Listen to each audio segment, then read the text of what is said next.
Good morning, Hemshech, Ayin Beis, Volume 3. We are on page 1463. 1463. The Rebbe Rashab has returned the theme that he began discussing on page 1350. So we're talking about literally 113 pages ago. And we've been reviewing it in the previous classes just to again, contextualize this. On page 1350, the Rebbe Rashab, after over 550 pages discussing the interface between divine and existence from the bottom up, mata l'mayla, primarily through tefillah, prayer. On page 1350, he said, now let's discuss mamayla l'mata, how that interface is accomplished from the top down. And primarily through Torah. Torah is Oyer. Torah Oyer. That brings down the divine light. So Mamata L'mayla means we go from the Yesh to the Ayin, from existence to that which is beyond our, let's call it tangible existence, to a state of Ayin and higher all the way upwards. And Mamayla L'mata is we go from Ayin to Yesh. Essentially, it's like looking from the bird's eye view downward and seeing it through the eyes of Torah, through the eyes of God, as we go from the Ayin into the Yesh. And in fact, both are necessary, both perspectives. As he explained much earlier in volume 2, I pointed that out. Each one has something the other doesn't have. When you have the perspective from below, it's more integrated and more on our terms. When the perspective from above, it's more on divine terms, and you have a deeper perspective coming from how God sees it. But you want to have the combination and the fusion and integration of both of these perspectives. Sometimes referred to in Ayin Beis itself, Das Elyon, Das Tachtin, or Yichud Elah, Yichud Tata, the higher unity, the lower unity, the higher perspective, the lower perspective. So that is in a very brief, really very brief way of summarizing. I'm talking now over we're talking about from there till here, talking about at least 700 pages, which itself continues the theme that began at the beginning of Ayin Beis, which is the central building blocks of both the transcendent and immanent divine energy within existence, with the goal of bringing these two together. And that too is in a way the three dimensions that you have: the perspective from below, the perspective from above, and then there's the third force that joins them together. So in that context, the Rebbe Rashab began on page 1350 speaking about Torah Er, and that he brought the verse, Ner Mitzvah v'Torah Er, from Mishlei, from Proverbs. There's also Ner Hashem Nishma Sada. So the word Ner, candle, is the metaphor used in these verses that the Rebbe Rashab dissects based on, as he says explicitly on page 1352, a mimer from the Alter Rebbe, a Chanukah mimer, where Hamagvi L'Shevis. The mimer actually begins with the words Mi Kashem Elokeinu, Hamagvi L'Shevis, as he quotes at the end of the paragraph on page 1352. And then begins the whole discussion on Eir Hariyah, that to understand this, according to what it says elsewhere about vision of the eye. And that became the operative theme that has been really dominating not every page, but the undercurrent, the thread that connected everything was this Eir Hariyah. That is an example for the neshama as it comes down below. So on one hand, the neshama has the power to see. On the other hand, because it comes down below Shevira in a darkened state, it needs support to be able to see. It needs a light. And when that light is there, as siyua, then the eye comes alive and is able to see. And the neshama then can see even further than the light itself that shines, that illuminates it. Because the neshama is rooted far higher than all these levels. And that ultimately is what he explains, is Shevira Nivanova, the idea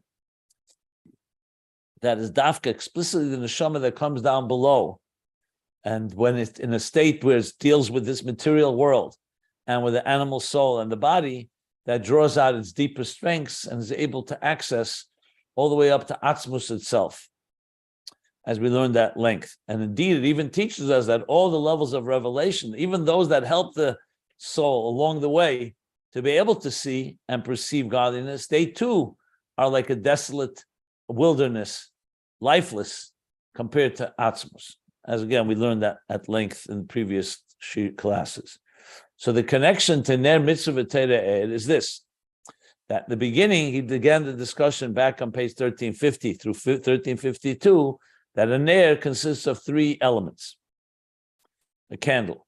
One is the wick, psila. The second is the oil, the fuel. And the third is the light that it produces, the flame. And explained it first with the neshama. This is all based on the Maimer and Torah Chanukah Maimer. And that the psila is the neshama, the nefesh alekis, the divine soul that manifests down below. Why is it like a psila? Because it comes down in a diminished form. It's not the soul as it is before the tzimtzum. So it comes like the form, like the kavachut. The kavachut, which literally means a line and a thread, like a psila. But it is the nefesh alekis with all its power.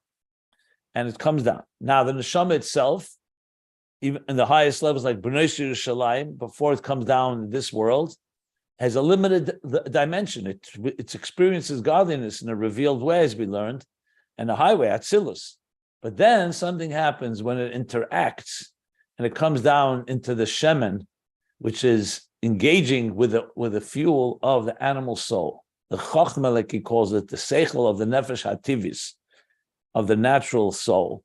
When the Neshama interacts with that the Neshama's deep passion that it develops due to its thirst and its longing ultimately also affects the animal soul. So instead of using its mind toward its own selfish interests, the animal soul, is guided by the divine soul, and it fuels the divine soul. So the oil is fueling the wick, the divine soul, to reach far higher levels, as we've been discussing, far higher levels that it can never reach on its own. That's what it does. And it creates a oir, or a deep ava, tremendous level of ava, that's even more, the ava b'chol ma'idecha, that's a bligvul type of ava that's deeper than b'chol avavcha, that the soul has on its own. So therefore, that's the ner mitzvah v'torah, as explains in Torah. But then there's a second part of it, that's the ner Hashem nishma sadam, the neshama. But then there's the second part, the ner mitzvah v'torah. What does that mean? So back on page 1352, he explained it briefly in Torah, and he will come back to it soon. So I don't want to go into it right now, but I do want to say some things about it because I discovered something that caused me great joy this Shabbos. I want to share with you. I've been alluding to it, more than alluding, probably more elaborating. I think that in that Maimer and Chanukah Maimer and Torah and the developing themes here in Ayin Beis as we continue and actually wind down almost another 14 pages till the end of Ayin Beis. I know it sounds like a few pages, but in it lies tremendous amount of material. And being that Ayin Beis does not come to an end, things remain unfinished, an unfinished symphony in a way. So I've been very eager to try to figure out how this all will develop and how much we'll be able to figure out and how much the Rebbe Rashab left unspoken or unwritten, I should say. So I've been really struggling to figure out the Maimer and Torah Chanukah, the Maimer I mentioned, to the point I even wanted to learn it, and maybe we will. And I was even more surprised to find that I could not find from other Rabbeim, except a little from the Tzemach Tzedek, where commentary on the Maimer Chanukah. Usually a Maimer from the Alter Rebbe is developed by all the Rabbeim, each Rebbe adding more and more. And there's relatively to other Maimarim, this Maimer is not that much developed. And therefore some things in the Maimer remain somewhat unclear in Torah. So I was really trying to figure out, then I suddenly discovered, it wasn't by chance, one thing leads to the other, that there is actually a Maimer from the Mittler Rebbe, a 70-page Maimer, based on the Maimer in Torah Er, at the same beginning. It's a Maimer in Bereshis. It begins on page 361. On page 361 in Memory Admur Amsoi of the Mittler Rebbe, and it goes for 70 pages, 70-page Maimer. And in it, he elaborates and not only answers so many of the questions that remain somewhat unclear when you learn the original Maimer, but also, it's very clear, it's also the basis of the Ayin Beis. And because he connects it directly with the Malachim and the Siyua, that he doesn't use the word Siyua there, he uses other words, Birchis Yetzer, that how do we get to Shema? We have to begin with the Malachim. And he asks explicitly the questions that we're going to be learning here. How does a neshama indeed convince the animal soul not to follow its own whims and its own interests, but to be transformed to loving God as well, which is the central theme of Ner Mitzvah of Ner Hashem Nishmas Adam, and the connection also to Ner Mitzvah and Torah Er. So when you see the Mittler Rebbe's Maimer, it brings alive everything we've been learning, and it's quite fascinating actually. Beyond, I don't even have the right words. I'm still quite excited about it, because I really think it's like the glue that will connect so many of the themes, and also help us understand, even if the Rebbe Rashab does not finish all the writing out all the details, that Maimer, I believe, together with based on the Torah Er, will help us figure it out. So that's like, I've obviously spoken with many Hasidic scholars and many who talk about Ayin Beis. Nobody ever figured that out yet, that Maimer is a linchpin in understanding this whole part in Ayin Beis here, especially as we go into the conclusion. So I find that to be very encouraging, and more than encouraging, I think it'll really help us understand ideas here that I was loathing the situation where I have to start doing guesswork, trying to fill in on things that may be not necessarily absolutely accurate. But now with the Mittler Rebbe's Maimer, I think a lot of things will become very, very clear. So I'll point that out as we learn further. It may also be worthwhile learning that Maimer. So people are wondering what we should learn next. Maybe it's not next. Maybe it's part of the conclusion here of Ayin Beis. It may be necessary to learn that Maimer, at least big parts of it. So maybe that may be our immediate next step, because it's simply a continuation of an elaboration of what we're learning here in Ayin Beis. So that's just what I wanted to add into this discussion. But what we'll do now is continue where we're up to in Ayin Beis itself. And as we continue, I will draw from those places, those sources that I just mentioned, especially the Mittler Rebbe's Maimer, as is based on the Alter Rebbe's Maimer. And some other interesting things, including some of the gloss and commentary from the Tzemach Tzedek on this as well. So now, if can you give us a citation? The citation for the Maimer? I gave the citation. Oh, I said the Mittler Rebbe's Maimer in Bereshis, page 361. Oh, thank you. I'm sorry. So bottom line is, if you want to look it up, by all means. I think you may find it a little dense and complicated, but regardless, I will do my best to distill it and explain it here as we learn it through the eyes of Ayin Beis. What I also find interesting, if I may add for the record, that would then also tie together that the Rebbe Rashab is doing the following. He's taken the Maimer of the Alter Rebbe, Mika Hashem Elokeinu HaMagbi, the Mittler Rebbe's explanation of it, and connecting it on page 1352 with another Maimer of the Mittler Rebbe called Veinenu Me'ires, where it talks about the eyes that see, that be illuminated like the sun and the moon, which is, as I said, a central theme of Riyah, to see. And he's connecting all of that. So those Maimarim become central foundational Maimarim in understanding the interface with the divine and existence. So it's just another indication of how Ayin Beis takes Maimarim all the way back from the Alter Rebbe and ties it all together to these central themes of all of Chassidus in general. And that has not really been, is not really known, to be honest.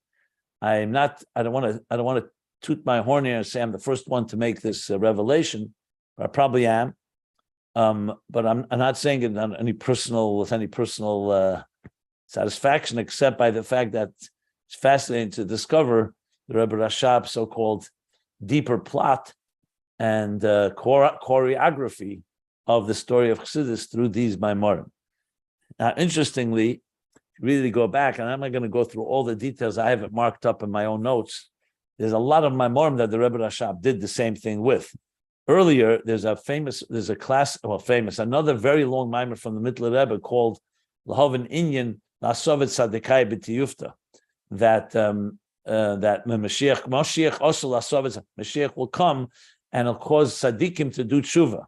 So it's a long Maimor that also was the basis of a big part of the beginning, the first half of volume 3. I probably mentioned it a few times, and that too comes into the whole discussion. So it's not uncommon. In Ayin Beis, you see this. There are central Maimorim that the Rebbe Rashab bases entire sections on and then connects them all. And when you really look at it, you could literally go from the beginning of Ayin Beis till where we are now and see what are those Maimorim. So I've marked up as much as I was able to find, probably even more than what I found, to see what are the central Maimorim that he's using from the Alter Rebbe, Mittler Rebbe, Tzemach Tzedek, and the Rebbe Marash, and tying them together, and of course adding his own commentary throughout Ayin Beis. So that's like another whole story of Ayin Beis that is less known.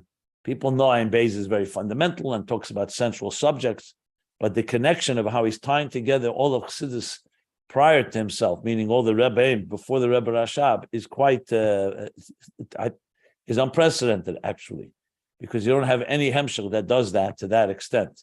There are some parts of it in Samach Vav a little, but not like this, nothing close to this. So that's yet another subplot going on here in this whole Ayin Beis adventure, if you wish, journey, Ayin Beis journey. Okay, so that was a little, we call that room, some of the context, perspective on the whole thing. To get back to the topic at hand, so we began learning on page 1463, about Ner Mitzvah, Ner Hashem Nishmas Adam, and then we're going to get back to Ner Mitzvah V'Torah. And I will elaborate as we get to it, even though I did begin discussing, because it's a little dense and complex, how these two verses come together. But after learning the Mittler Rebbe's Maimer, it becomes quite clear, actually, how they each. The Alter Rebbe's Maimer is also, there's a Maimer and its explanation. In the explanation, you begin to understand it's somewhat connected to the neshama on its own, what it achieves, then the neshama, what it needs, what it achieves through Torah, and what it achieves through mitzvah. And that's where Ner comes into play, that the neshama is like a Ner, and mitzvah is like a Ner, and Torah is like Oyer, a more Oyer Atzmi. And altogether, it adds up to an interface on every possible level. So it's really the interaction between neshama, mitzvah, Torah, and tefillah. You have to keep in mind, because tefillah was the central way, the primary way, I should say, of how we elevate from the bottom up. But I will say that one thing I can confirm is, although he didn't spell it out explicitly, that psila, the mitzvah, as it is compared to ner, like the neshama is like a psila, like a wick. The shemen, by the shemen is the fuel of the body and the animal soul, the wisdom of the animal soul. And the fuel, shemen, the oil, by the mitzvah, is the physical world. Because the mitzvahs do what the neshama does to the body and the animal soul, a mitzvah does to the larger world around it. That I can confirm, both in Torah and especially in the Maimon of the Mittler Rebbe, that becomes very explicit. And therefore, essentially, they're doing both the same thing. But then the question is, what does a mitzvah add to what a neshama does? And what does a neshama add to what a mitzvah does? So there's actually an expression in Torah that says, Ein neshama b'lei mitzvah, ve'ein mitzvah b'lei neshama. You actually need both, and both together lead to an oyer of the Torah. And this too is a whole discussion. Is the Torah giving it power, or is the Torah a result of the Aveda Momato Lamailo? And then comes the Momailo Lamata. That too is discussed in the Mittler Rebbe's Maimer. But I want to reserve that for later because it belongs later in Ayin Beis. And I think it's part of what the Rebbe Rashab did not finish writing, that discussion of how Torah interacts with a mitzvah and with neshama. But from the Maimer Mittler Rebbe and from what the Rebbe Rashab does leave, so it does tell us some telltale signs and some some deep details can indicate what the bigger picture would be based on all of that. So if you follow what I just said, great. If you don't, if you didn't follow, it's all right for now because I will get back to this. I'm just saying it for the record, just to get it out of my system. So we have it here on the recording. Okay. So to go back now to page 1463. So what have we learned in this paragraph? As I said, it's a very linchpin paragraph because it's connecting these Maimorim that I'm just describing here back from page 1350. So he said like this. He's speaking primarily about the neshama here. He mentions the ner has three things: the psila, which is the nefesh lekis, and that manifests in the oil and draws the oil. And what is the oil? He said is the nefesh habamis that feeds it, and lias nichla ba'era likida neshama. And through that increases, it creates a yisur er in the neshama, as we've learned at length, especially in the last pages. And to understand this, he began by inyanhu. So I want to sum up what is shemen. So now he's analyzing and dissecting what is oil, shemen. So citing the Pardes, which is cited by the Alter Rebbe in this classic Maimer, the Chanukah Maimer I'm referring to. Shemen, he says, is the level of Chochma. And that's why the Pardes says that you can find oil, you can extract oil from everything. Even from avonim, even from mineral. There's oil within everything. Why? Because oil is the level of Chochma. Everything was created, kulam b'chochma sisa. You create everything with Chochma. Doesn't just mean it was created with wisdom. It means everything is created with God's Chochma within it. Bereish is bara. So the Targum, it translates, Bereish is b'chochmasa, with the wisdom. And Chochma encompasses everything. Like we say, Bereishis nami maimerhu. Bereishis is the all-encompassing statement that encompasses all of creation. The other parts of creation don't encompass the other parts. When God created light, he didn't create the firmament, Rakia. He created Rakia, he didn't yet create the vegetation. So the other 9 Maimoris, they're all addressing, like he says afterwards, the Shveras, each one associated with its particular creation. But Chochma, Bereshis, is within everything, because it's all encompassing. And he referred to it, it's like a Nekudas HaChochma, Nekudah Klosha, Kol HaPratim Nechlolim B'Nekudah Zu Behelam. All the details are included in Chochma. So Chochma is different than all the other spheres in the sense that it encompasses everything. Now, just to clarify, this does not mean that the other spheres don't have interconnectivity. It's kaulus. We know there's Chochma and Binah, there's Binah and Chochma, there's Binah and Das, there's Binah and Chesed, there's Binah and Gvura, and the same thing with all of them. There's Chesed within Binah, and there's Chesed within Das, etc., and Chesed within Chochma as well. So all the spheres have interconnectivity, but think of it like the human body. Then the human body, all parts of the body are connected with each other, and they're coordinated. But you don't say that all the parts of the body are a central nervous system. It's only the brain that's the captain of the ship. There's only one brain. So even though everything coordinated and they interact with each other, and therefore they have a scholarless interconnectivity, a network, so to speak, a network that connects them all, but there's one central nervous system. The same thing with Chochma. Chochma is one Chochma that Hashem made, that the first sphere of all 10 spheres should be an all-encompassing one. So bottom line is there's Chochma within everything. In the parentheses he addressed, and then he called it also Koyach Yuli. A Koyach Yuli, as we described, is a type of nebulous state, a type of like a nucleus, where things are state of potential that encompass all the potential expressions that will come out of that state. In the parentheses, he qualified that in the other place we learned, or actually we learned earlier, that the Nekudas HaChochma is not Hiyuli. Because the Nekudas HaChochma, conscious wisdom, is not just a potential. It's already a spark of an idea, like a seed. It just, you don't have revealed the details, but all the details are within that conscious flash, that Nekuda. They're just not Nikodim. Mashenkin Hiyuli, she'en bo mitzias hapratim klal. Hiyuli is more removed than that. Hiyuli is literally like an archetypal state, not a concentrated point, but one that's beyond that. So he explained a few things. One is that when you say Chochma is Keich Hiyuli, you're referring to Atzmus HaChochma, not Chochma as it's entered the conscious level. So if you're talking about, let's say, Chochma Shebekeser, doesn't say that explicitly here, but that's the level. Chochma within Keser, that you can call a Yuli because it hasn't yet emerged. It's like the collective consciousness or the ideas where they come from, the source of Chochma. But Chochma itself, you can't call Chochma. Conscious Chochma has details in it. And then he added an additional point that you could say Hiyuli, and even more than Hiyuli, even higher than Hiyuli, in regard to the worlds below Atzilus. In Atzilus, Chochma and Binah, you can't call Chochma Hiyuli compared to Binah, because Binah is fleshing out the details within Chochma. But you could, but compared to this, to Biyah, and Reshis, that Chochma is a Reshis, L'kol Mashnaba Ilimus, there you could say Hiyuli, and even beyond Hiyuli, because there's an infinite distance between Chochma Vatzilus and the creations in Bri, Yitzir, and Asiya, the Einarech.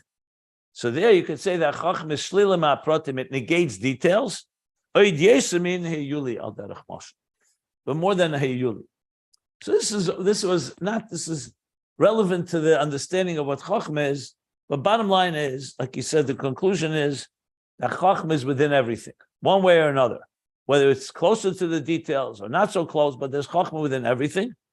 I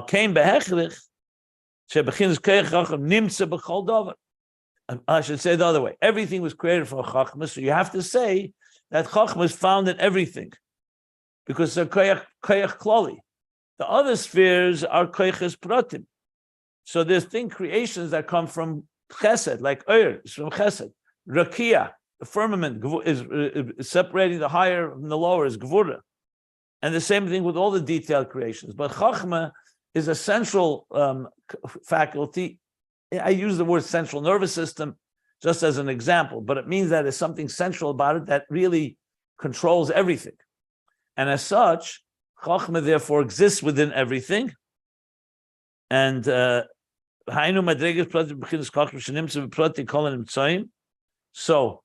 from Chochma is drawn out into each detail of existence, has something from Chochma, and that's the Shemen Shenimtze Boi. That's the Chochma Shaykh al Esya Metzias. So the Shemen that we said before, in everything there's oil, that oil is the Chochma within that thing, and that is the Shemen who Hatechius, the innermost core, Hapnimius. Hatechius Hapnimius, the inner internal core, Hamuvcher. What do we say? The word choice, finest, the choicest, the best, the finest part, Shebedovarahu, in that object or in that entity. It's the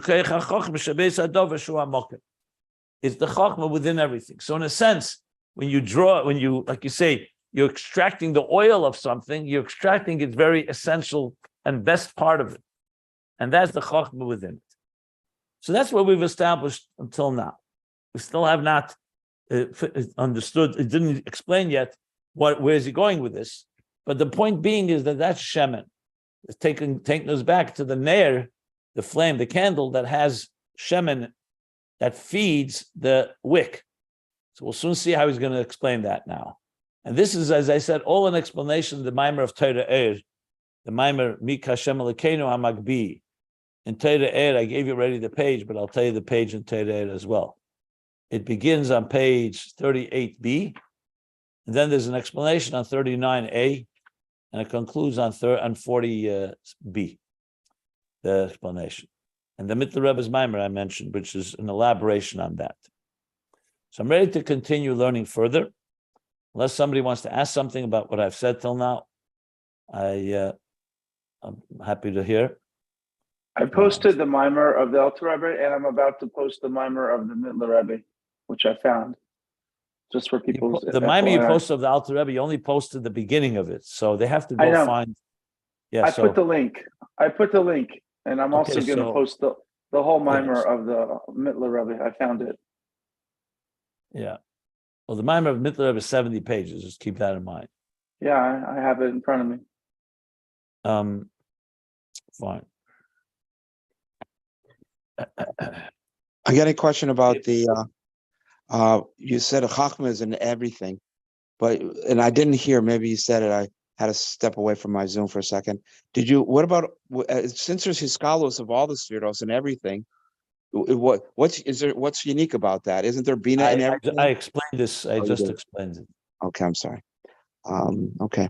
And I explained that because the difference between the central nervous system, there's only one brain in the body, even though all the parts of the body are interconnected in a network. mhm. Similar like Rosh Hashanah. Rosh Hashanah Reish is Chochma. So it's like the head of the whole year, not just the beginning of the year, the head. So even though all days of the year are interconnected, like the body is all interconnected, there's only one head. One captain, yeah. Okay. You wanted to ask something else? Well, there's also one spot, there's one heart and there's one central nervous system. And are you comparing that? So what are you saying? No, just the Since there's also only one liver, and there's Right. only one. There's The one bite- of many things. There's one gallbladder. So because something is one doesn't make it the central nervous system. So your It has dafka a role to play. Binah is also one. So is Das. So is Chesed. But there's one Chochma, that's the seed. What he calls here the Hiyuli, or the seed that that everything begins with. Everything is included in Bereshis. There's one Bereshis. Even though there's also something that happens on each of the days of creation. No, I'm just saying you're correlating specifically the Chochma to the nervous system rather than to the brain or specifically to the nervous system. Chochma, I just gave an example. There's one brain that runs the whole body. The heart does not run the whole body. The heart feeds the body, but there's one central nervous system, one captain of the ship, so to speak. Everything originates in the brain, all the nerves and everything. So, bottom line. That's it. Okay. Okay. So the next paragraph, then on page 1463, the new paragraph down below, pages can be found at ayinbeis.com. She says like this now. In Shemen itself, the Yesh is going to speak about different levels of Shemen. 3 levels primarily he's going to speak about. Shemen HaTov. We find in Torah there's a word Shemen HaTov, fine oil. Shemen HaTov. The Shemen HaMishcha is the anointment, the oil that Mishcha was used to anoint. Shemen HaMishcha. V'hu b'chinas Chochma de Kedusha. So since Shemen is Chochma, these 2 levels of quality of oil are Chochma de Kedusha shebe esespheres elyenis. They refer to Chochma of Kedusha in the 10 higher spheres. We learned before, Chochma is the first of the 10 spheres. So that's the Shemen of Kedusha. Aval shara shmanim. But the other types of oil that we find, and there's many types of oil, that are not called Shemen HaTev and Shemen HaMishcha, which are used in the Beis HaMikdash. They're used for the different purposes that Shemen was used. They're used in Shemen Zayis Zoch, for example, the pure olive oil used in the menorah. There was Shemen used for other things. You could also use Shemen for neutral things. You can use Shemen oil for cooking. You can use oil for lubricating things. So he says, so the other oil that we find, remember, we find oil in everything. You literally can draw out oil from everything. I looked it up actually, and it's correct. Oil can be found in every object. There's mineral oil, there's vegetable oil, and all types of oil within I said cottonseed oil, and you have olive oil. I mean, you name it. So the shar hashmonim, other oils, that's called Chochma de Nogah. So I've explained a number of times what Nogah means. Nogah generally is short for klipas Nogah, because Nogah itself means bright. It's a shine. That's what means Nogah. You say something is shining, it's Nogah. So when you say shining, it sounds very much like something positive. But klipas Nogah means it's a bright, or you can say a transparent or a shining klipa. Sholosh klipas hatmeis, which is completely dvarim asurim, things that are prohibited and forbidden. Those are like thick shells. Klipa means shell.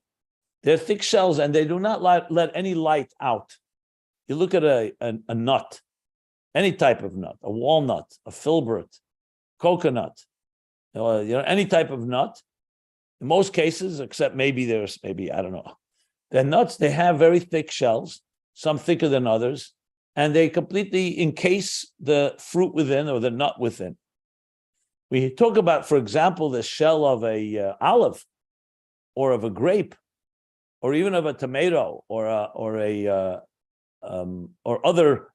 other shells. They're far more either very what's the word for it? Very opaque, thick, opaque, or thin, and they do you can see what's inside. You can see certain things. I mean, obviously, you start talking about a shell like an orange or an egg. It's not quite that way, but they're also less encased. Bottom line is, Chassidus and Kabbalah explains that these different shells represent different levels of concealment. So klipa itself is basically a shell. Now, klipas Nogah is an opaque shell. Not opaque. Translucent is the word. Opaque completely covers up something. Correct. Translucent means it's like somewhat of a curtain, so it does diffuse. It is a shell. Fact of the matter, a grape has a shell, but very much so you could see almost everything within the grape. Obviously some grapes have thicker shells, but especially the ones with like membranes. Think of it more like membranes. And you have other examples. I'm using olive, grape is another example. What other fruits have very thin shells like that? There's probably some others. Okay. Point being is, so when he says Chochma de Kedusha, that is pure Kedusha. That's not a klipa. That's Chochma de Kedusha. Chochma of Torah is called Chochma de Kedusha. So Shemen HaTeva, Shemen HaMishcha, those are considered to be Kedusha, Chochma of Kedusha. Actually, in Torah Eir, very interestingly, he says very explicitly in this Maimer, in Torah, he says that Chochma of Kedusha, he says, is the Chochma of the Nefesh Alakis that only understands and perceives and conceives of ideas connected to godliness. It does not relate to anything but godliness. It's a very interesting expression he uses. I'll just read it inside. It struck me. He says like this. He says these words. He says like this.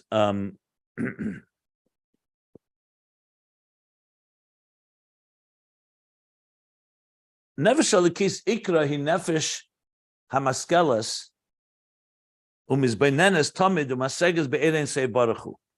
That the nefesh alikis primarily is a nefesh hamaskelas. It's a soul that conceives and contemplates always in understanding erein sei baruchu.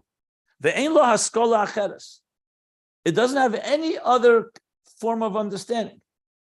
It's very interesting because of course, we can understand many things, not just godliness. But the nefesh alikis, left to its own accord, where it doesn't have to deal with an animal soul in the body, it doesn't have the capacity. The only thing you can understand is godliness. And the Midos that come from that, therefore, are Midos that are all directed toward godliness. So he calls that the Yesh. On the other hand, the Seichel, the Nefesh Habamis, there, there it understands the physicality of this world, the Chumri Yusan, and its crassness and coarseness. That's what it understands. Which he says exact opposite of the Seichel of Nefesh Alikis. It's two different ways of thinking. Or I would say two different ways of what they think about. Then he goes on to explain it further, but that's the expression there. So Chochma de Kedusha is what he calls the Shemen HaTev, Shemen HaMish. All other oil, he calls that Chochma de Nogah, which means all other Chochmas. There's a lot of Chochma. When you say, for example, mathematics, science, any type of wisdom is also Chochma. And it's not Shalosh Klippos Hatmeis where you say it's forbidden. We're not talking about Chochma of destruction or Avodah Zarah. It's Nogah. And Nogah means it's not Kedusha. And that's what he means here, that all the other Shmonim Chochma de Nogah. But I feel a Shemen Zayis. So then I correct myself. Before I mentioned Shemen Zayis Zoch, pure olive oil, I mentioned that in Chochma de Kedusha. Now he says now, even in Shemen Zayis, he may not be referring to Shemen Zayis Zoch in the Mishkan or the Migdash, but he says like this, even olive oil, hu nilkach mebchinas nega, it's also taken from nega, because an olive per se is not something of Kedusha. Olive has not been sanctified. Olive is a neutral fruit, or whatever we call an olive, a neutral something or other. Is it called a fruit, a vegetable? I'm not even sure. Probably a fruit. It's also nega. It's like from the same category of like salt or bread for that matter, or meat, or anything that in this world, we're talking here, we'll talk about, let's stick to the vegetation or mineral. It's neutral, which means it's kosher, but like all vegetables are kosher. Kosher and non-kosher is only actually in the world of meat, of animals. So it's kosher, but it's nega. It's not particularly kedusha. You can sanctify it, as the Tanya explains in Bechlal. You can take something like chulin al taras hakeish. You could be what's called hegdish. If you dedicate, let's say, something of yours and you bring it to the Beis Hamikdash as an offering, you can't come and take it back. You've now been magdish it. You sanctified it. But on its own, it's nega. So even the shemen that comes from an olive oil is also nilkach, is taken from nega. Shari Omer Razal, because Razal say the hazayis mishachich tamudei shel ayin shana. He's bringing a proof, because the Gemara says that when you eat an olive, it makes you forget your studies for 70 years. That's what the Gemara says. That's why you don't eat pure dry olives. Olives should always be eaten with some oil that it's still dipped into. So the Gemara says eating an olive completely devoid of any oil is considered to be a negative thing. It's meshachich, makes you forget. Why? If Zayis was Kedusha, that would never happen. It's because Shikha, the idea of forgetfulness, is coming from Klippas, from the Mokam HaKlippa. In Kedusha, forgetfulness doesn't exist because everything is nitzchi. Everything is permanent. That very etzem concept of the very core, the very idea of forgetfulness is Mokam HaKlippa. So you see a Zayis is bringing that right proof that's Zayis. Actually, the same Gemara also says that when you eat olive oil, it makes you remember things for 70 years. There's a whole sikha from the Rebbe I had. I remember the Rebbe spoke about it one chaf of, I think, 1984. And I asked a bunch of questions, and the Rebbe spoke about it at length, what this really means, this chazal. But I don't want to go into it right now. It's not so relevant to our discussion here. Here he's just bringing it as a proof that even Shemen Zayis, meaning from a Zayis, is also nega, because the best proof is, or else you wouldn't have forgetfulness associated with it. And now he brings the second half of the Gemara. V'shemen Zayis, shemachzir tamudei shel ayin shana. And olive oil, not the olive oil that returns. Shemachzir means it makes you recollect the Talmud of 70 years. That doesn't make the shemen necessary kedusha. It means that the shemen has the power, the bitter, to separate and draw out from the level of zayis. So the zayis is clearly nogah. On its own, it can make you forget. Shemen zayis is able to remedy that and create a bitter in the zayis to be able to remember. V'hainu dafka misha yuchal levar l'alis.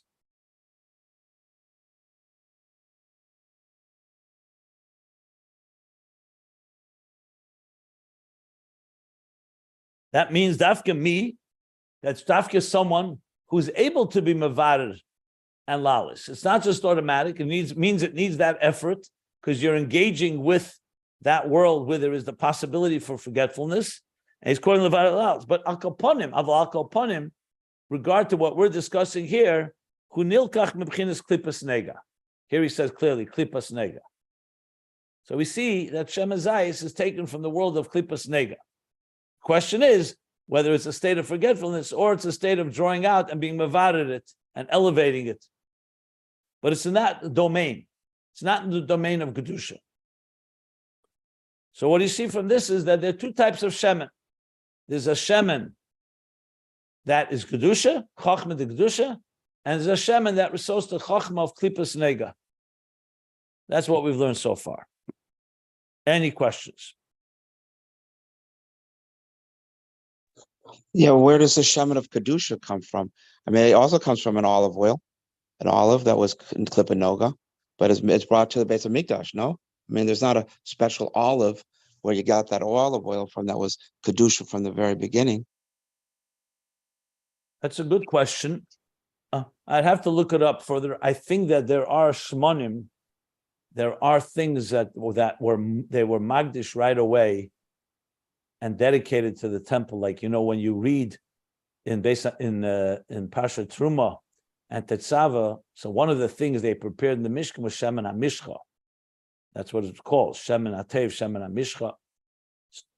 So there was when the Jews dedicated, when they donated. So Shemen HaMishcha was a donation. So I believe he's talking there that once it's already donated to the Mishkan, that right away makes it Kedusha. So it's designated right away to Kedusha. So Shemen HaMishcha was like, it may even be more than that it was actually planted and sowed and produced. Or like when you do matzah, for example, shmura matzah. It's not just shmura matzah in the bakery. Even the way they very plant it and they take care of it, it's all dedicated, ready to Kedusha from the beginning. So even though, yes, the zayis itself technically is not Kedusha, but if you are growing that harvest with that intention, then that's what would make it Kedusha.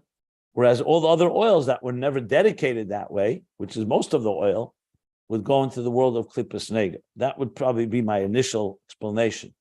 But I would want to look it up and see if anyone talks about it. Maybe the Tzemach Tzedek sounds like something he may address. I'm not saying he does, but I have to look it up. But that would be my initial response. So there's things that are, there are things that are, like, I don't know if you're familiar with in Torah, there are things that, for example, Hgher, whether it's Bikurim, the first fruit, or Hgher Chamoyer even, which means the firstborn of an animal, and definitely firstborn of humans, they're Kodesh from Mebeten, from birth. You don't have to be Magdish them. On the contrary, you need to redeem them. That's why you have a Pidyon Aben. And you have to do something to redeem them if you want to use them for anything, for personal issue. So there are things from birth that are so-called Kodesh Mebeten is the expression. So I believe the same is true with different products. When you say Shemen HaTev, Shemen HaMishcha, these are from the moment that they were produced, they were right away dedicated to Kedusha. Similar like Shmuel Hanavi. When Chana had Shmuel, she said as soon as he was born, she right away made him into a Kodesh, that he would be different. It wasn't like a person who first grew up his whole life and then he became dedicated. She dedicated him right away to God. That was that type of idea. But I'd have to look it up to see more details, but that sounds like what it means here. Yeah. Are there any other? Okay, let's continue. In the parentheses, he adds, Uba Mishnas Chsidim. So Mishnas Chsidim is one of the great Kabbalists cited in Chassidus often, from Rabbi Amnuel Chayreki. He was an Italian Makubal.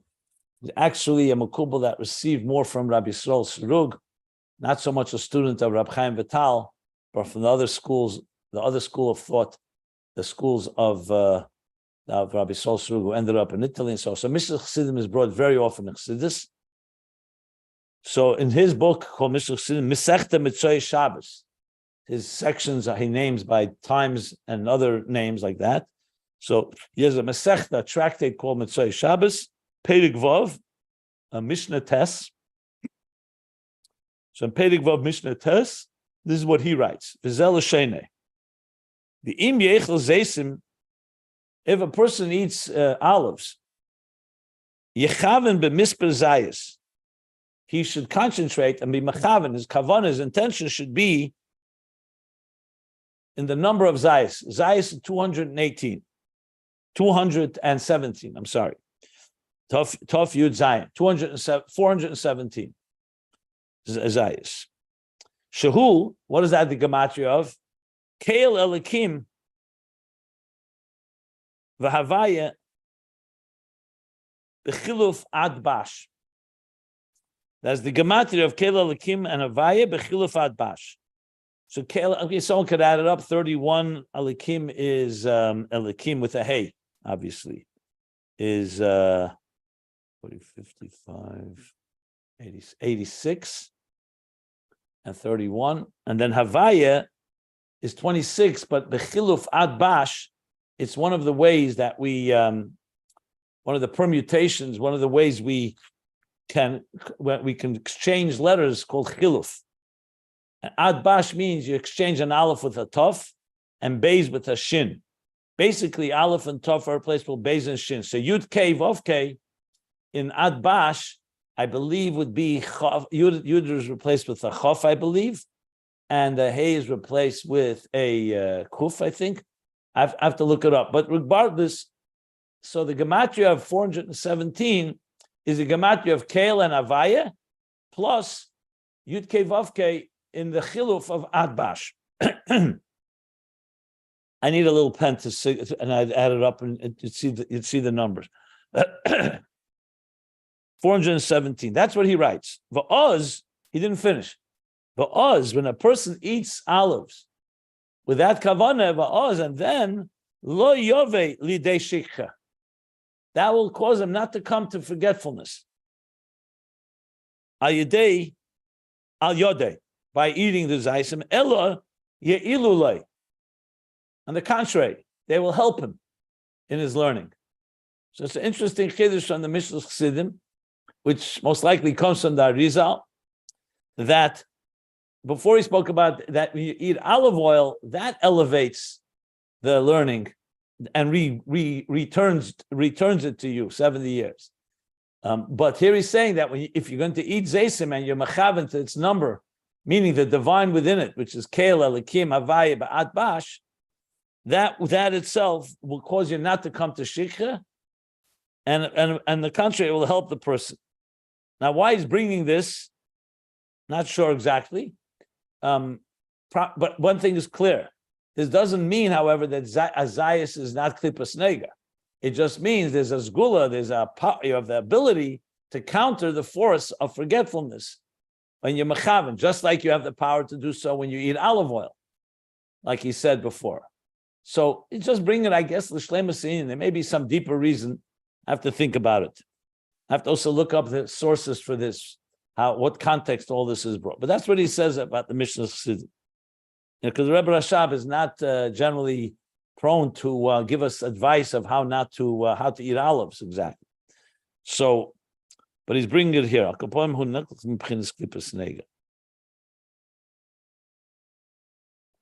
Maybe he's bringing it to show how the shemen of the animal soul, the Chochma, even of Klippas Nogah, can be turned into fuel for the divine soul. Maybe that's why he's alluding to that. So it starts as shemen of Klippa, but it could be turned into something that will become holy. So maybe that's why he's bringing the Mishnah Chassidim. That's my first stab at it. Now let's continue. Now he's going to bring it back to the Torah relevant to what we're discussing. Now that we've established there's a level of shemen called Chochma de Nogah, Chochma of this translucent klippa,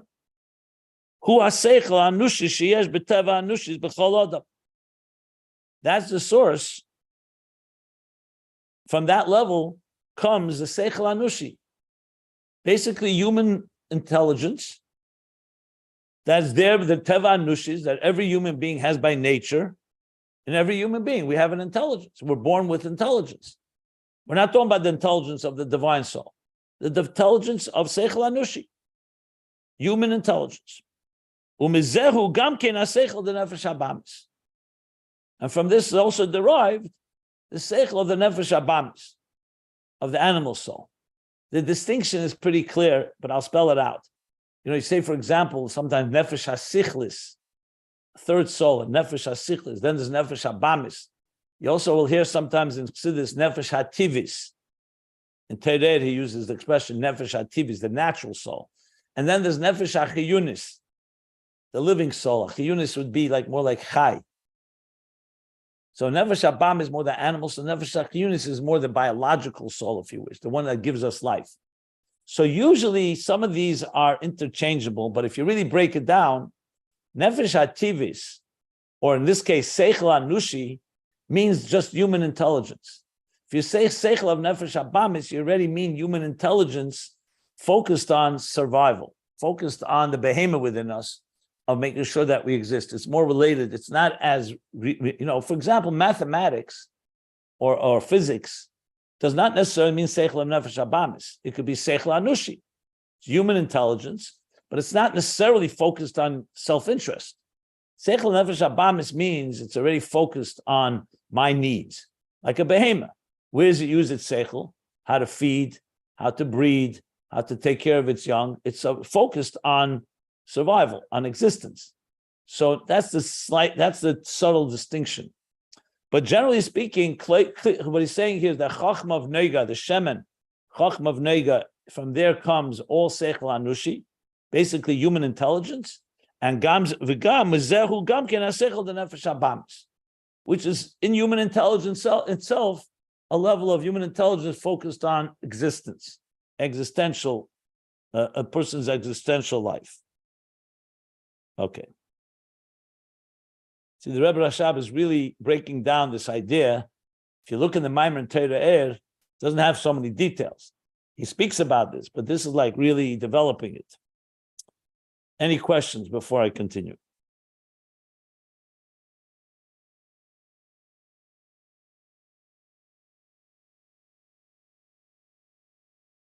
Okay. Before I continue, there's going to be next piece a little Kabbalistic, a little dense. So short introduction. There's a big question that's asked. Since God, Hashem Echad, is one, and is Kulei Kedusha, or even higher than Kedusha, but definitely there's no such thing as a klipa, as a shell, as a covering. There is the tzimtzum, which we'll talk about shortly, but generally a lakus is Kulei Kedusha. It's Kulei Teiv, Kulei Kedusha. So the question is, how is it even possible that there should be anything in existence that goes counter to that ignores or denies, or even worse, a seichel that goes against and is antithetical to godliness? And we see, unfortunately, plenty of that. A seichel driven by aniva afsiyeh, me and nothing else, me, selfishness, narcissistic, or even if not so extreme, but even the idea of a seichel that's focused on your own existence, how is it possible there should be anything in existence that's not focused on the truth? Which means the truth of all truths, godliness. So we know God can do anything, but Chassidus always wants to explain things as much as he can. So this is one of the reasons that Arizal comes to explain the tzimtzum. Of course, God created the world, but could create the world without a tzimtzum. He doesn't need to conceal anything. He wants a world as a world. But we would never understand. There would never be a process that we could ever understand with the seichel that we were created with. And also, we would never be able to retrace the steps. It would be like a magic, I don't want to say magic trick, but God created a world. The tzimtzum helps put it into some type of intelligent context that God concealed his presence to allow independent consciousness to emerge. So though godliness is everywhere, but we're not aware of it. But we can feel ourselves as independent. But in Chassidus, it goes further. That still explains how it's possible for us to have an independent agenda, independent consciousness. But how does it actually happen? Because even after the tzimtzum, you still have the divine kav, the kav achut, even if it's a thin line, but it's a very intense divine energy. There's no negative energy. You could say, excuse me.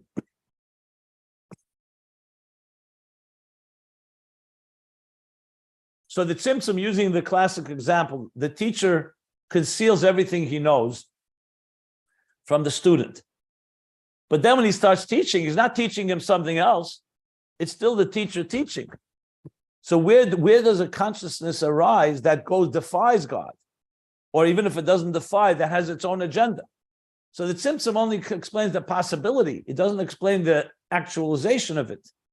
So here comes another step, that in this process of Ishtalshalus, after Adam Kadmon and after Akudim, will come another level called Nikudim, the world of Tohu. The world of Tohu, there's an inherent tension due to the Tzimtzum between the Eir and the Keli, because there's a dissonance going on. On one hand, everything is Elikus. On the other hand, that very Elikus concealed himself and created a world called Adam Kadmon. Adam Kadmon is completely absorbed with godliness. As a matter of fact, it's not even called really a world. There's no Kalim, but there's something. Then Akudim is 10 energies in one container. But as it continues to develop 10 energies, 10 containers, there's an inherent tension between the divine and what are these Kalim? These fragile, very minuscule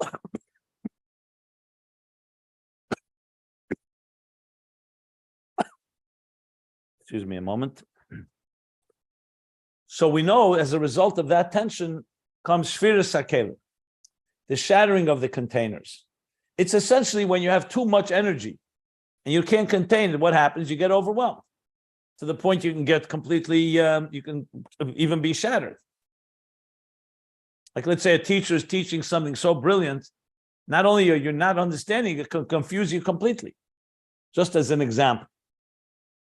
We're not talking about physical shattering. We're just talking about a physical, we're not talking about physical shattering. We're talking about a conceptual dissonance. This Shevira Sakelim comes to explain not just the possibility of independent consciousness, but the actualization of something that is not aligned with godliness. So before Toyu, the Eiris and Kalim, or even whatever there was of Kalim, there weren't many Kalim, there was only one Kali, they were aligned. In Toyu, however, there was a certain loss of, the plot was lost somewhat. It's like taking a book, a cohesive or coherent book, and tearing up the pages and scattering all the words everywhere. So they're there, but now they're scattered. The Shevira Sakelim is like the shattering of these shards, these pieces, and they are now embedded all over existence. And it's our job is to make tikkun.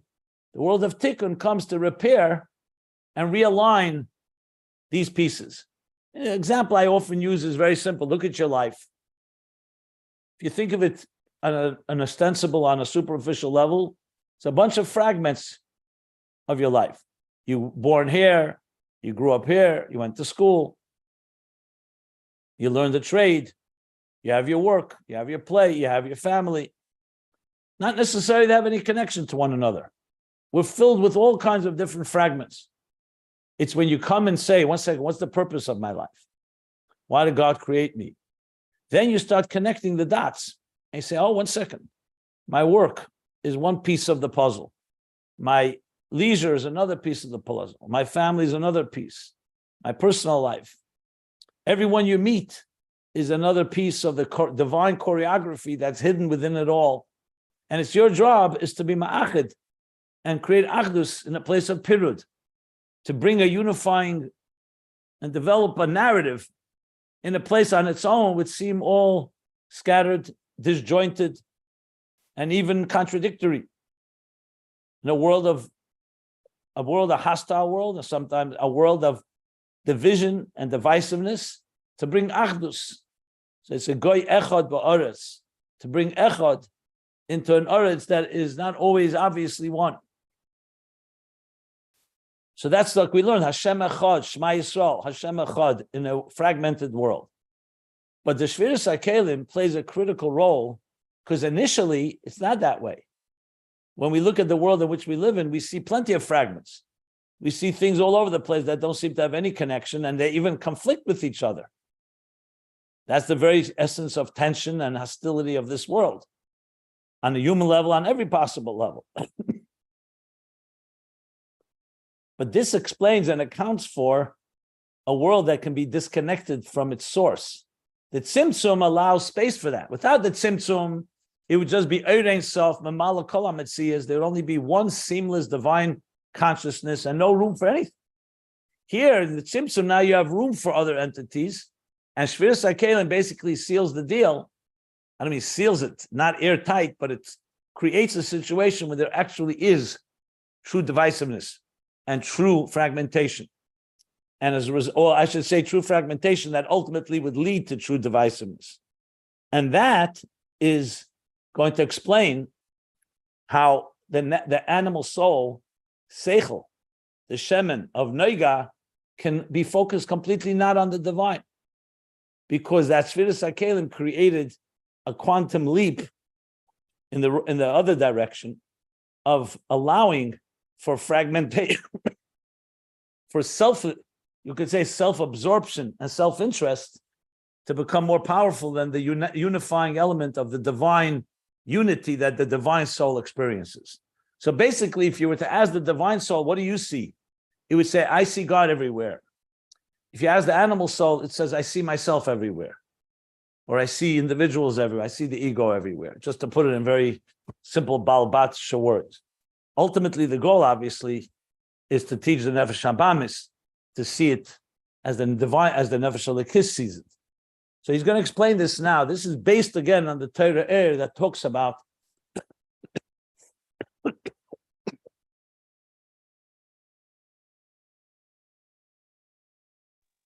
Rabbi, maybe take some water.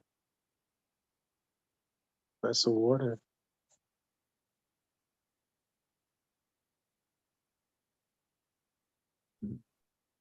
I'm fine. I just have a cough because I have a little congestion.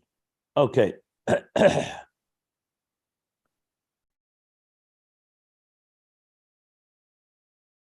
So he's going to explain this now. And another point, which I'll just bring up right now before we even learn it inside, in Torah air at least, and I hope he's going to bring that here. He makes a big case. He asks the question, why is it that the Shemen is the primary source for all the fire and flame in the candle? If the Psila is the Nefesh HaLekis, you would think it should be the source of all the energy. And in fact, in the candle, it's the Shemen that feeds the Psila. Take away the oil, the Psila will burn out very quickly. And he answers because the Shemen of the Nefesh HaBamis has the root in Toyu, which is higher than Tikkun. So the Neshama below comes from Tikkun. So it has energy, but it doesn't have that much. And then the Nefesh HaBamis, the intensity that it has, comes from the intensity of the energies of Toyu. And that's why that Shemen feeds the animal, the divine soul, to create even more love, even more than the divine soul has on its own. That's explicitly explained in Torah. So that's the context there. But here the Rebbe Rashab clearly is building it up a little more elaborately. So let's continue reading inside what he says now like this. He says like this now. So we established that from Chochma de Nogah is the Shemen, the regular oil, that comes Seichel Anushi, human intelligence, including the intelligence of the animal soul. Now he says, Va'inyan hu, what's the inyan in this? Dini Ascholas HaShevira, the beginning of Shevira HaKelim.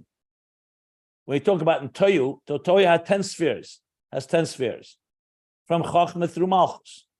But the Shevira doesn't happen equally in all levels. In the higher levels, there's much less Shevira. There's either no Shevira at all, or it's a very small impact. The main shattering, the main dissonance happens, like he says, in Bechinas Hadas. The beginning of the Shevira, of the dissonance, is in the level of Das. Yomas Bella Ben Boir Shu Bechinas Hadas. So where is the Shvir Sakelim hinted to, alluded to in the Torah? It's at the end of Parshas Vayishlach. End of Parshas Vayishlach tells us about the children of Esav, his offspring. So it speaks there about Vayimlach Vayomos 7 times.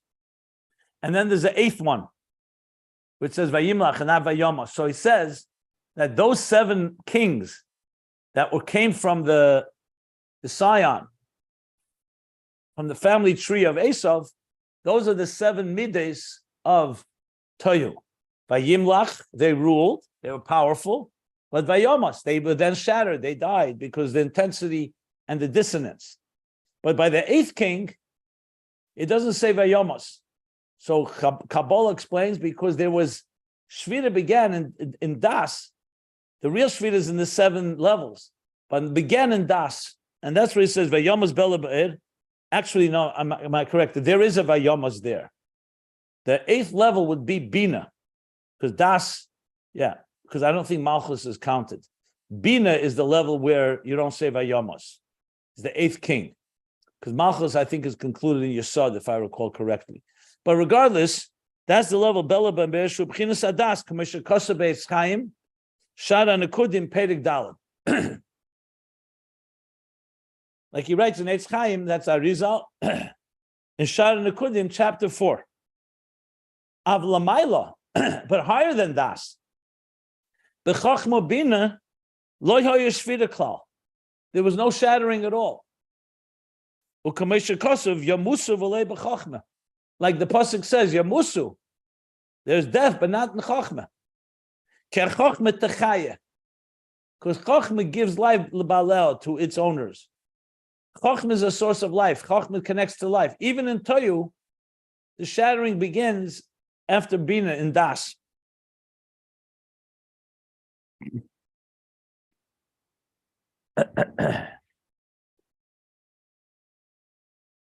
So, of course, you could ask, so then why is he saying that Chochma of Nogah? What does that mean?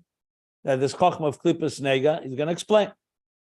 But there's another parenthesis now where the Rebbe Rashab adds, Ube'etz Chaim Sham Pedig Vov, in Eitz Chaim there, chapter 6, before he quoted chapter 4, he qualifies this, and he says, the Gam Acharaim da Ava, that also the backside, the outer dimension of Chochma and Binah, Ava is Abba Ve'ima. The outer dimension of Chochma and Binah, Noflu V'nishberu, they also fell and broke. So it's the inner dimension of Chochma and Binah that are immune to the dissonance, but not the outer dimension. Ayin Sham, and look there or delve there, Shezeu b'madrega shayich lebinyan acharayim dezah. That this, the outer dimension of Chochma Binah is Chochma Binah that's already shayich to the structure and creation of the outer dimension of Zav Midos. Chulu. Next page, 1464. So both in thoroughness and probably also relevant to the theme here, you see that Chochma and Binah, there's 2 dimensions, the inner and the outer. To just explain a little in simple Chabad Chassidus language, an intellect that gives birth to emotions. When you contemplate on something, so the contemplation, of course, is on a purer level than the emotions that are expressed from it, because emotions are an outgrowth of it. So let's say you contemplate on God's greatness, and that in turn awakens within you and stimulates within you a deep love, like we've been learning, a deep love and passion for godliness. Okay, that's beautiful. But then there's another type of Chochma and Binah. It's more superficial. It's a more outer dimension of Chochma and Binah, not so focused on the very essence of the divine. So that can get hijacked, and that can get used by Midas that are not necessarily Midas of Kedusha. So if you're very deeply concentrated and focused, so that level is pretty much immune and not going to be affected by any distractions. But an outer dimension of Chochma and Binah, which means you're listening, let's say, to a class or you're learning Chassidus, but you're learning it only with half of your attention, or only very surface level. So that seichel can easily wander and suddenly start thinking about other things. that are connected to Midas that are not necessarily Midas of Kedusha.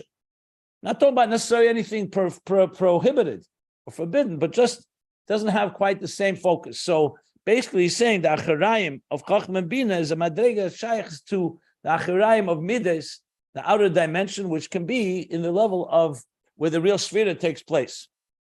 So that mind can also be experiencing some form of nefila and Shevira, some fall and some dissonance. Whereas Pnimius Chochma and Binah doesn't have that. Next page, 1464, continuing on. Vihine, Gama Hadasu Lamata. So now that we've established that Shevira, the dissonance happens in Das and lower, Yesh Gam Kein Chochma. There's also Chochma in Das and lower than Das. There's a Chochma within Midas, within Zohar Ampin, within Zohar.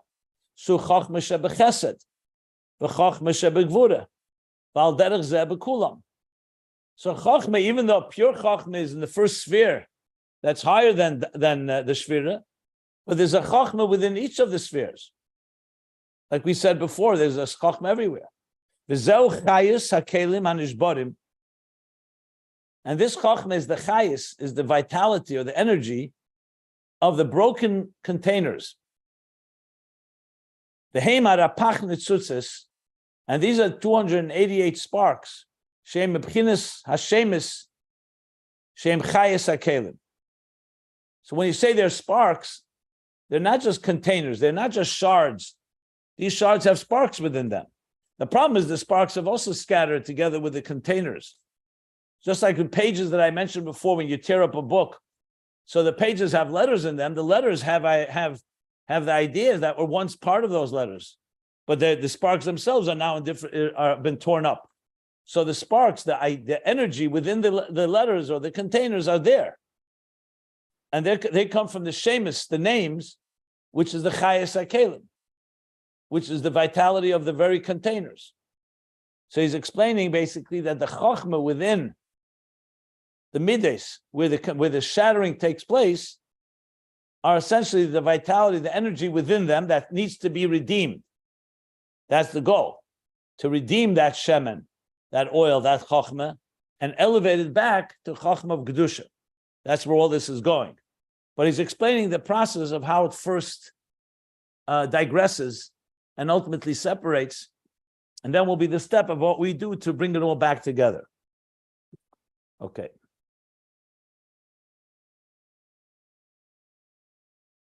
The Mokem Hgher, read the next parentheses, and elsewhere it says that a Pach Nitzusis, that the 288 sparks, okay. Let me explain before I read on, because it'll be a little complicated. When we talk about energy within containers, there's two types of energy that needs to be addressed. Let me talk about soul and a body. It's easier to understand. When a soul enters a body upon conception, and through the 120 years or whatever amount of years a person lives, the soul is together with the body. What's energizing the body? The soul. The soul keeps the body alive. The body is functioning. They're joined together. Upon Rahman al-Islam, death, the soul leaves the body, but the body doesn't disappear. Like we learned from Tikkun Zeir, Nisharu, Kegufa b'lei nishmasa. It remains like a corpse, a body without a soul. So the question is, so what's giving the body energy? How's the very body existing? So we learned, if you recall, that the source of the body is from the Rishimu. The source of the Kalim is not from the soul. The soul did not create the body. It energizes the body. They grow together. And yes, the energy of the body also comes through the soul, but the body has its own root. It has its own track of energy that gives it substance. So it's true, if you take a cup, you put wine in it, so without the wine, it's just an empty cup. But the wine doesn't create the cup. The cup has its own creation. Someone's crafted a cup of wine out of gold, out of silver, whatever it's made of. And then there's the wine within it. So the soul gives the energy to what we would call chayes hagoli, But there's chayes in the kelim themselves. They're called the shemus, the names.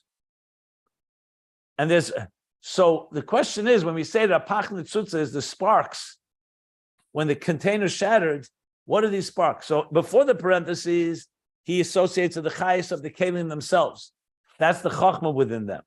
Elsewhere he says that the oyer shenishar b'shivrei hakelim. Remember before I mentioned the book, you tear up a book and you scatter the pages or the words. So there's two things here. The very letters have substance and they have energy, but there's also the teichen, the content that these letters have energy. Let's say you take a word baruch, and even if you tear it up, so beis, reish, vav, chaf, you find a beis and then you find a reish. So it's true you don't have right now, obviously, the level bracha that comes from the word baruch, but you can put them together. So the letters have two things. They have the energy of the letters, but they also have the energy of the message that they once contained. That's what he says. Shenisharu b'shivrei hakelim. So then Rapach Nitzutz is explained differently. The sparks are not the very energy, the energy of the very containers. They're the energy of the neshama, the oil that was once in those containers. V'ayim asher kosav ba'bir the Roshei Hamatis. He's telling us to look in this mime, the beer of the Maimon Roshei Hamatis. I believe that's L'kutei Torah, but it may be the Tzemach Tzedek's beer. I have to look it up. U'l'chera, so we have here two explanations. U'l'chera, says the Rebbe Rashab, l'chera, seemingly, zeu meklolos ha'er de midas de tayu, that this is referring to the general oyer of the midas of tayu. That's correct. That's the general. V'yesh b'zeh gam b'chinas ha'moichin de zah. And in this, you also have a moichin of zah. So I'm not positive what he means here. Does he mean to say that this second explanation is talking about the klolos ha'er, and moichin de zah is the oyer in the kelim themselves? Or he's saying that the klolos ha'er, the midas de tayu, also has moichin of zah, which means either way you explain it, chochma is there. That's moichin, chochma. So chochma is there in zah, and thus, there's Chochma also in the Midos, even though Chochma and Binah itself are higher than Shevira, but there's a Chochma that remains within the Midos. The question is it in the Kelim themselves, or is the energy that remains, or is it from the energy that was there before the Kelim shattered that still remains in some form or fashion?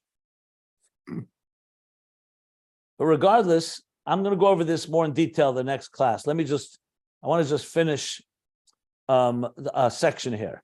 And Chochma of Nogah is not Chochma and Binah in their pure form that are higher than Shevira, because then they didn't come into Nogah. They didn't come into the shells. We're talking about the Chochma as it manifests in Zah. From there comes Chochma de Nogah, from where the Chochma of the animal soul comes. In other words, the Chochma of the animal soul is much more about Chochma within Midos than Chochma, pure Chochma. The wisdom of the animal soul is to figure out how to survive, how to exist. That's an emotional thing. It's just using it. When an animal, for example, is very shrewd in knowing how to hunt or compete with other animals or whatever is using its intelligence. Intelligence is not pure abstract intelligence to experience the divine. Its intelligence is to figure out how to survive. So it's Chochma shebemidas. So even the Chochma and the Nefesh Abam is the same thing. When a person is using their mind, how to make more money, how to live a more pleasurable life, yes, there's a wisdom there. They're not just purely impulsive creatures. There's even brilliance. You see brilliant business people, brilliant scientists, but their whole focus is on themselves and their ego and their needs and their survival. So he's calling that Chochma shebemidas. That's where Chochma the Nefesh Abam is. So it's not just there's two levels of Chochma, the Nefesh Elikis is here about the divine. Chochma Nefesh Abamis is about self. One is a Chochma that's beyond subjective interest. It's only focused on God. And the other is a Chochma that's focused on subjective interest, which is Chochma shebemidas, Nefesh Abamis. Shahariya Nefesh Abamis, because the animal soul, Yesh Beis kein seichel v'chochma. It also has intelligence and wisdom. The ima Yesh ikrehu midos, even though it's primarily an impulsive entity that's seeking pleasure, and it's fundamentally at its core, It's a natural, impulsive, reflexive entity. U'kamishn is bar li'il, as we learned earlier, that's where the animal soul is on its own. While Shem zeh nikra nefesh habam is kamoya behema, and that's why the animal soul is called behema, like an animal. She'ein lo das, it doesn't have any concentrated das to be able to focus on something beyond itself. It only is aware of, it only knows what is good for its own benefit. And that's not superimposed, that's natural to it.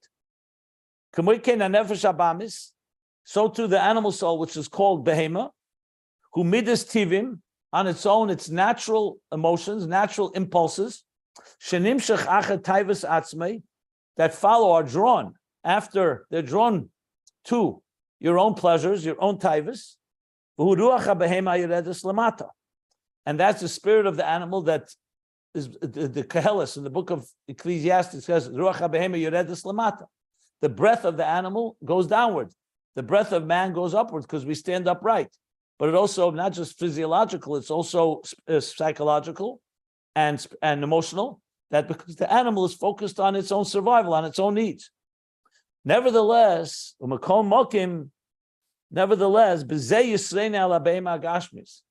there's still an advantage of the animal soul over a physical animal. Yesh that it also has seichel.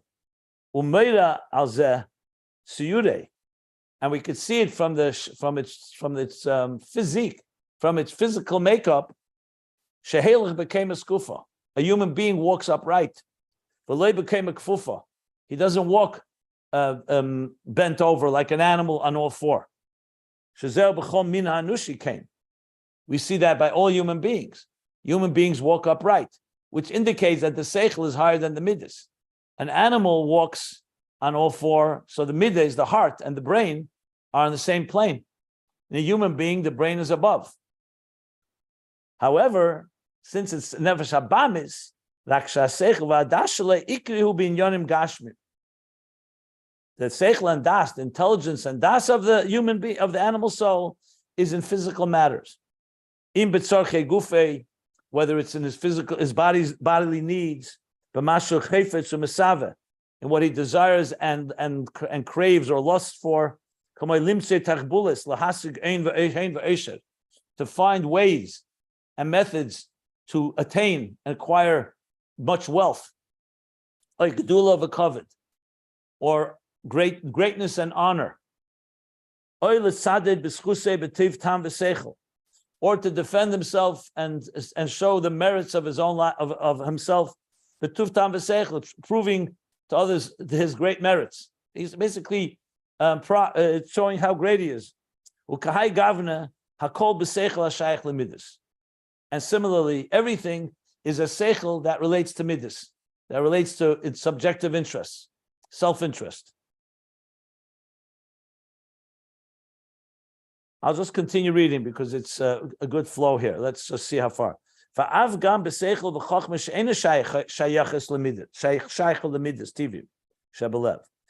even when it comes to a seichel and a chochma that does not relate to natural, personal, subjective midas, we talked before about mathematics, science, physics. Like, for example, when he's conceiving ideas of haskolas, sichlis, or muskolas, amukes, bilimudies chitzenius, when he's learning limud chitzenius, which means chachmas chitzenius, learning anything in the science, not Torah. Chachmas chitzenius, everything but Torah. So there, you don't have to say someone studying mathematics is purely also for their own pleasure. It could be, but it's not. But it's somewhat removed from personal interest, or it could be kumay b'chachmas hateva, like the wisdom of nature, basically science. B'chachmas hatchuna, and astronomy. Chochma hateva could be botany, or other things that relate to nature, biology even. Chochma hatchuna is astronomy. V'chochma hatafua is medicine. Ukahai gavna. So these are all chochmas that are not chochma de Kedusha, but they're also not purely about self-interest. He says, Ein ze rak lahasik b'bchinas hakshama dafka. Nevertheless, these are all not to gain a relationship with God necessarily. It's to gain B'chinas hakshama dafke. It's all about the hakshama, the very material, understanding the world as it is. So basically, it's all involved in existence. Hakshama has many meanings here. It could be very, not the word concretized, very congealed, very materialistic, maybe is the right word here. So even if it's not for personal interest, but it's still about understanding what makes this world tick. It's not understanding something that's beyond us. That's what he's saying. Like take natural, like Chochma sateva, the wisdom of nature. I said botany, or it could be, this could be, I said biology. Harihu b'chol geshem. So actually Chochma sateva may mean here even physics or chemistry or biology. I don't know. We'll see. Harihu b'chol geshem eichshu murkav. So when you're studying and dissecting nature, let's say a botanist. So what are you doing? He's looking at every physical object that he can access and figure out eichshu murkav. What is it made up of? What parts, what components is this thing made up of? V'kol protei chalkeha, and wants to know all the details and all of its parts and components. This would include not just the physical component, but also molecules and atoms and so on. So it's true, it came from Koyach Halaki, it's all coming from divine power, but it's a divine power that manifested itself in physical molecules and atoms and DNA, or whatever you want to call the components, the parts, the cells that shape this object. Cells would be good here as well. The Kolshkein Sharia Chochmas, and how much more so other wisdoms, Kitchuna, like astronomy, refuah, medicine, Shemen of Kedusha, Yesh, that they're in a state of Yesh. Because what are you understanding? You're understanding this material world. So even if it's not biased or prejudiced by self-interest, but it's still an understanding of this world, of the Yesh. That's what it is. The Seichel Aliki, the Nefesh Alikis, the wisdom, the divine wisdom of the divine soul, Hu Hepech Zeh Mamish. That's these are words straight from Torah. That's mamish, the diametric opposite. Shemasik b'chinas haruchnius. The nefesh alikis is understanding the spiritual part of it. B'chinas ha'ayin aliki. That's the ayin aliki, the divine non-substance energy. Hamahava kol bria bria, that creates every creation. Liyesh mitzias davar, into being something of substance and identity. Hainu, which means that the divine soul, what is it seeking? Not to understand what it's made of. The divine soul is looking what is the components that make up the spirituality of this object, not its physical cells or its physical makeup. And the divine soul is also interested in knowing how did it come from Ayin to Yesh? How did that happen? Scientists don't ask that question. They'll tell you once the Big Bang, we want to understand existence once it's here. But how did existence come from non-existence? That's what the Nefesh Alikis is interested in. And the manner of how it was created and brought into being. And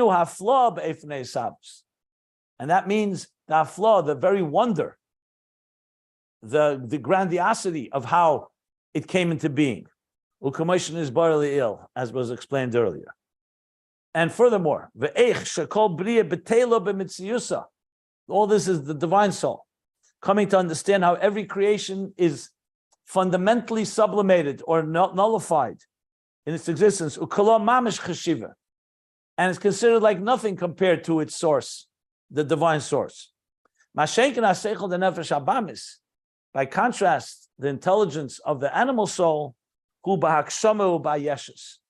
that intelligence is focused on the hakshama, on the very materialistic part of it, and the yeshes, and its substance.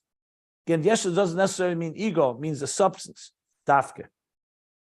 That's what it's focused on, not on its spiritual nature and what its purpose is, or how it came into being, and how it's all nullified in the presence of the divine. Because even the seichel of the nefesh habamis, hu ruach habehema, it's still the spirit of the animal. It's not quite like a total animal that only focuses on purely its existence. It does have the ability to think about things in a more abstract way and even beyond its own interest, but it still comes from Ruach HaBehema, Hashayoch rak leMidos, that ultimately relates only to Midos. Midos meaning here, not just subjective interest, but to existence. Ulateva hakshama, and to the very nature of the hakshama, of what defines its substance, its identity, not its source. But basically the focus is on the product, not on the producer. That's what the Nefesh HaBamis focuses on. Ubeshorshay hu mebchinas Chochma shebezah. And the root, what Chochma is this? Not Chochma Binah on its own, but Chochma within Midos. Shorshay, because obviously we're talking here down below, in its root is the Chochma within Zah, because there's a Chochma everywhere. Canal, as we discussed earlier on top of the page. So this is a brilliant analysis of the two different ways, mentalities of the divine soul and the animal soul, how different they are. Then he's going to come to explain. So then now is the job of the divine soul, the hard work of getting the animal soul tamed and trained to think differently. But this is exactly positioning them in this ultimate head-on collision in a way, on its own, of these two forces. And as I said, this is an explanation, elaboration. If you look in Torah, these points are made there, but not quite with so much elaboration. I have to go back and see how much the Mittler Rebbe elaborates as well, if any of this is taken from there. That I didn't check. But that pretty much sums up what we just learned. And I think it's quite, quite powerful. But I'll stop here, end of paragraph, page 1464, and your turn.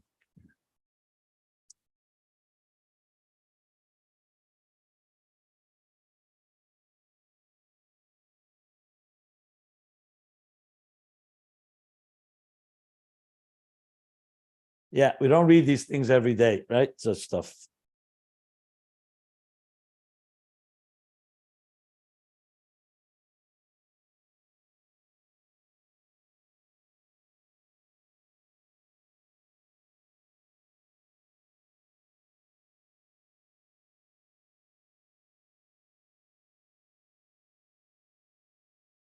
Okay, that's interesting. Everybody's like stunned, quiet.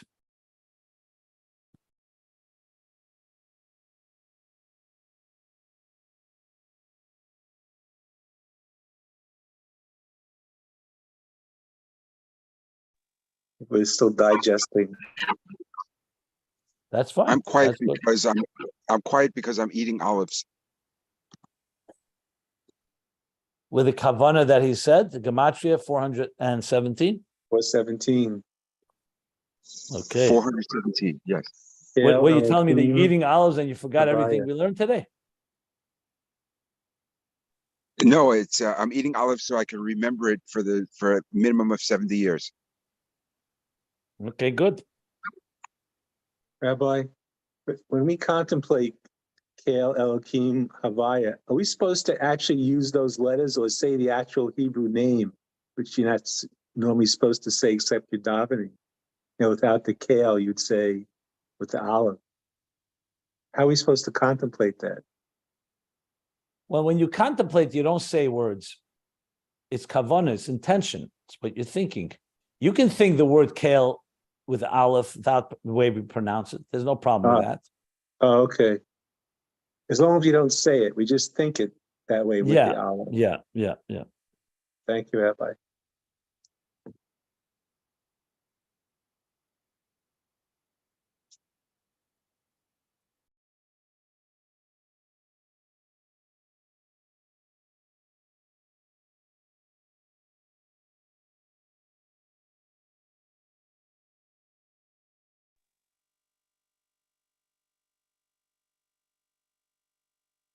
Rabbi, the rabbi taught us that it seems that there's two types of animal souls. There's ones that originate from Tohu and ones that originate from Tikkun. And the animal soul, at some point, I guess when Mashiach comes, is the oil. It'll be feeding Elokus. So it seems to me that the one from Tohu would be a much more powerful source of energy for elevating Elokus than the one from Tikkun. That is correct. That is the energy that the animal soul and the material world has to propel us to places we could never reach. Neshama can never reach on its own. That's correct. Are you asking me or just clarifying if that's correct? Just trying to see if that thought is correct, what I was saying. Well, that's the whole theme here, that the coming into this world allows us to reach levels we would never be able to reach in higher worlds. Like the Mishnah says, Yafa Sha'achas, 1 hour of tshuva and good deeds in this world is more than all the entire world to come.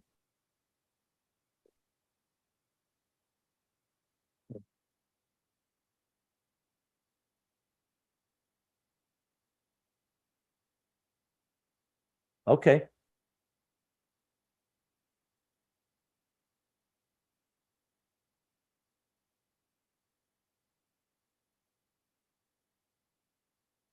So let's stop here. We'll stop here. End of the paragraph, page 1464. I'll obviously go over it again the next class, and we'll go over it as many times as we need to get this clear as he explains this process.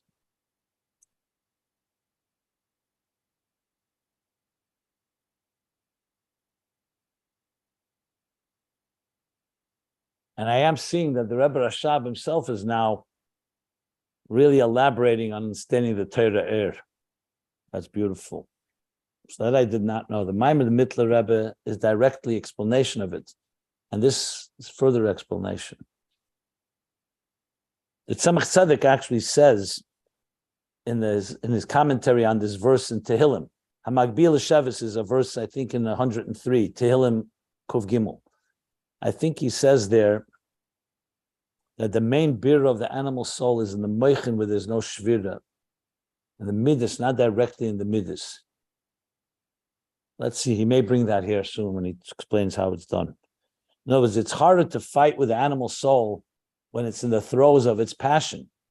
It's easier to train it when you speak intelligently to it, seichel to it. That's going to be a key point, I think, in this whole discussion. Yeah. How about if we speak through love and embracing the animal soul? Yeah, that's true too. But the animal soul is very much obsessed with something. It's not so easy to get its attention. Wait till it calms down. Take it easy, please. Relax. Let's work this out. Okay, so why don't you try it out? Let us know how it goes. Easier said than done, I suppose. Yeah. Okay, so we'll stop here. End of the paragraph.